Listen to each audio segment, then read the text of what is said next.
Whenever there was like a problem, like there'd be a little argument or some kind of an anti-Trump person, you don't see that much. I don't want to bring it on, but you don't see it much anymore. You know what?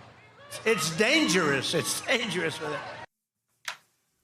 Another Trump campaign rally where the president celebrates violence and goes down an ugly road on a number of levels. Oh, it was really something last night. And it was a super spreader event. It was a super spreader event, but that's what he does. And people obviously like to go out and risk their lives. And that's, of course, their choice. It's a free country. But, Willie, of course, we're going to be showing some clips where the president makes comments that, oh, my God. Oh, I don't know. We won't call them fascist comments. And look at these people squashed together. That it's what autocrats do and say. But it is what autocrats do and say when you're once again glorifying violence. And as the president's long done, celebrated the fact that people could get hurt in their rally if they exercise their First Amendment rights. And, of course, later on in the rally, the president basically said a member of Congress was not an American.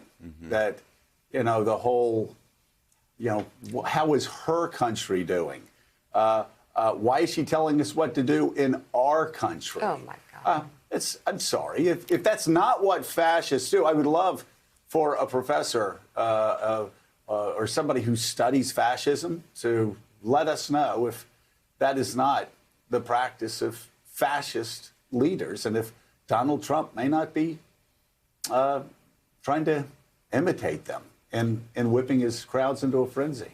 Yeah, we're going to walk through all those clips, but you're right. Rarely do you see bigotry so explicit as it was in that one moment last night from Donald Trump talking about a sitting member of Congress who came to America as a refugee as a child.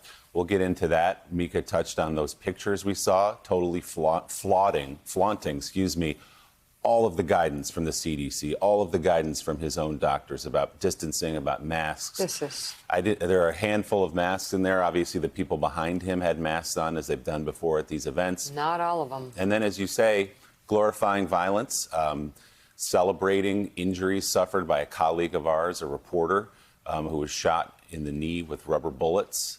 Again, celebrating that, drawing large cheers from the crowd. So he has created this culture where those kind of things, using bigotry against a sitting member of Congress, celebrating violence, and not wearing a mask are all celebrated at these rallies. Well, and listen, this is an issue, obviously, regardless of whether Donald Trump wins or loses this fall.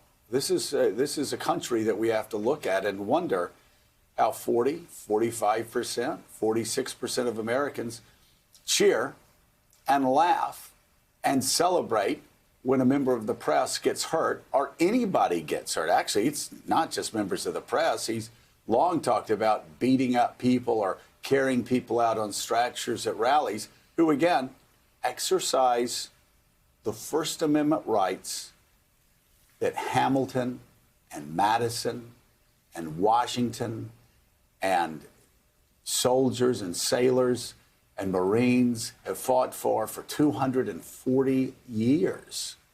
And he's up there talking about a strong man from South America, mocking outsiders, suggesting again that a refugee that came to America to live the American dream and then became a member of the United States Congress is not an American.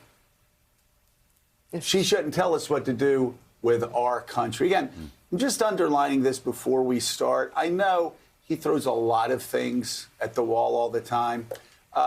But again, that doesn't mean we shouldn't stop every day and call fascism fascism. Now, again, if you don't think this is fascism, if you don't think this is how autocrats try to whip crowds into a frenzy, let us know. I mean, maybe we'll have a discussion about it on the show. But it certainly is what I've read throughout my life, certainly does look that way from here and looks that way to many Americans. He's making all these people sick. Along with Joe, Willie, and me, we have MSNBC contributor Mike Barnicle. MSNBC national affairs analyst, co-host of Showtime's The Circus, and executive editor of The Recount, John Heilemann. Politics and journalism professor at Morgan State University, politics editor at The Grio, and an MSNBC political contributor, Jason Johnson joins us. And NBC News Capitol Hill correspondent and host of Way Too Early with KCDC, Casey Hunt. So, John Heilemann, let me just ask you: Are we being hyperbolic here? A president talking about violence, celebrating the fact that if somebody dissented, that it would be dangerous for them, and laughing and drawing cheers for the shooting of a member of the Free Press who was where he was supposed to be legally, but got shot by a rubber bullet, and the cheering that he was in extreme pain and misery, and also declaring that a refugee that came to this country was somehow not a member of this country. I mean, thanks for checking out MSNBC on YouTube, and make sure you subscribe to stay up to date on the day's biggest stories. And you can click on any of the videos around us to watch more from Morning Joe and MSNBC. Thanks so much for watching.